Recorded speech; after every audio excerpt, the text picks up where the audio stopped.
কখনো কি ভেবে দেখেছেন পানির সঙ্গে রোজ যে চুনটি আপনারা খান সেই চুন আসলে কিভাবে তৈরি হয়?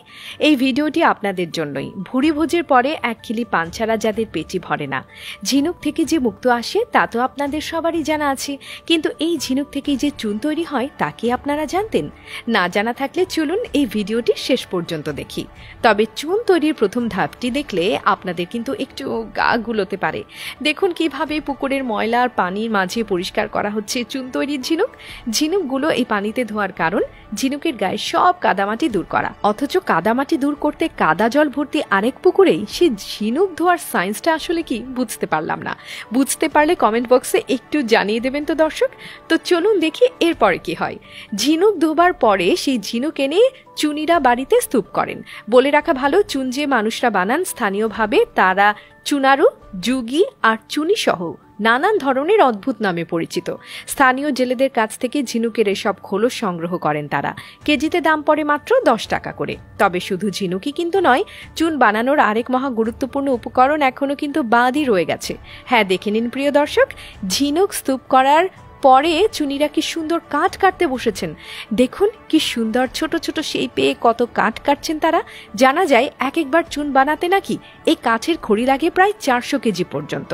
কাঠ কাটা তো হয়েই গেল, এবারে তো ঝিনুকের খোলস পোড়াতে হবে। খোলস পোড়ানোর জন্য তাই কাঠ আর ঝিনুক পরতে পরতে সাজিয়ে দেওয়া হচ্ছে। যেখানে সারা হয় এই ঝিনুক পোড়ানোর কাজ সেই জায়গাটিকে বলা হয় ভাটি। ঠিক যেমনটি আপনারা ইট ভাটার কথা শুনেছেন ওই রকম। ঝিনুক পোড়ানো এই ভাটিতে দেয়া হয় দুই ধরনের ঝিনুক, একটির নাম মাটিয়া আর আরেকটি হলো পাতা। পাতার ঝিনুকগুলো পাতার মতোই বড় বড় আর লম্বাটে। অন্যদিকে মাটিয়া ঝিনুক পাতার চেয়ে ছোট আকারের হয়। অথচ অবাক করা ব্যাপার, চুন বানানোর কাজে কিন্তু এই ছোটদেরই বেশি প্রয়োজন। ছোট মরিচের যে ঝাল বেশি নিশ্চয়ই আপনারা তা জানেন। ঠিক তেমনই এই ছোট মাটিয়া ঝিনুকগুলো পাতার চেয়ে দ্বিগুণ পরিমাণের চুন তৈরি করে। পাতা যখন বানায় মাত্র 15 কেজি চুন, মাটিয়ার উৎপাদন সেখানে প্রায় 30 কেজির মতো। ঝিনুক আর কাঠ সাজানোর পর এবার অগ্নি সংযোগের পালা। আগুন দেবার পর পর্যাপ্ত অক্সিজেন সাপ্লাই দিতে ভাটির নিচের একটি খোলা জায়গা দিয়ে কৃত্রিম বাতাসও দেওয়া হয়। ধীরে ধীরে ঝিনুক আর কাঠ পুড়তে থাকে। ঘন ধোঁয়াতে যখন আচ্ছন্ন হয় চারিদিক, তখনই চুনিরা বোঝেন ঠিকঠাক এগোচ্ছে সব কাজ। পুরোপুরিভাবে ঝিনুকের এই দহন নিশ্চিত করতে মাঝে মধ্যেই বাড়তি কাঠ আর আগুনও দিয়ে যেতে থাকেন তারা। প্রিয় দর্শক, এবারে কিছু বৈজ্ঞানিক তথ্য দিয়ে রাখতে চাই আপনাদের। আপনারা জেনে বিস্মিত হবেন যে এই ঝিনুক পোড়াতে ঠিক কত তাপমাত্রা লাগে। অবাক করা ব্যাপার, ফুটন্ত গরম পানির তাপমাত্রার চেয়েও প্রায় 8 গুণ বেশি তাপমাত্রা লাগে এই সকল ঝিনুক পোড়াতে। অনুসন্ধান জানায় যে বড় পরিশ্রমের এই কাজটি সম্পন্ন করতে 1517 ডিগ্রি ফারেনহাইট বা 825 ডিগ্রি সেলসিয়াসেরও বেশি তাপমাত্রা প্রয়োজন। এমনকি এই কাজটি করতে সময় কিন্তু খুব কম লাগে না। চুনারু জানান এক একটি ভাটির দহন সম্পন্ন করতে লেগে যায় প্রায় ঘন্টা 10 সময়। ছোটবেলার কেমিস্ট্রি বইয়ের সে বিক্রিয়াটি কি মনে আছে? ক্যালসিয়াম কার্বনেট বা লাইমস্টোন পুড়িয়ে সেই যে কুইক লাইম বা ক্যালসিয়াম অক্সাইড তৈরি হতো। চুন তৈরির ভাটিতে ঝিনুকের খোলস পোড়ানোর পর ক্যালসিয়াম কার্বনেট পুড়ে মূলত এই লাইমই পড়ে থাকে। পোড়ানোর কাজ শেষে এবারে শুরু ছাই বর্জ্য আলাদা করবার কাজ।